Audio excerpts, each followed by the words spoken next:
We have talked about the single if statement and the if-else. Now we're going to look at the if-else if. And we use this with multiple else ifs. Notice that at this point we don't have an else yet, like we had over here. In the if-else, either this one is going to execute or that one is going to execute. But there is no else over here, so each statement is evaluated one at a time. If the first if is false, then the first else if is checked. If that one is false too, the second else if is checked, and so on through the last else if.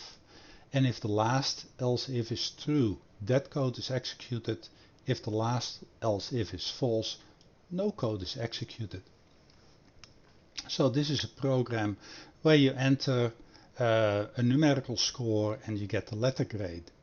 And it has the normal limits of 90, 80, 70 and 60 for the A, B, C, D and F. Okay, so we enter our test score as an integer, and the grade we're going to express as a character. This is the first if statement. If you have more or equal to the minimum for an A, which is the 90, then you get an A. If it's less, then it checks if you have at least enough for a B. If that's not the case, then it checks if you have enough at least for a C. Over here it checks if you have enough at least for a D. And over here it has an else if that checks if you have something greater than 0. And then if it is the case, then you get an F. So let's look at a couple of values here. First we'll give it a 105 extra credit, get an A.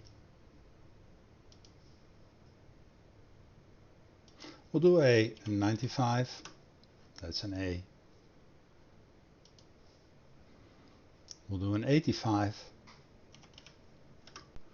that's a B. Let's do something really low, a 55, that's an F of course. And now comes the question,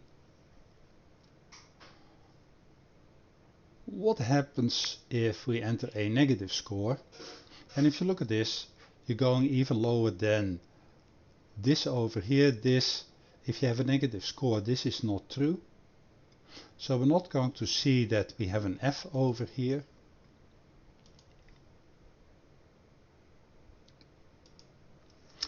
And I'm going to give this a -10.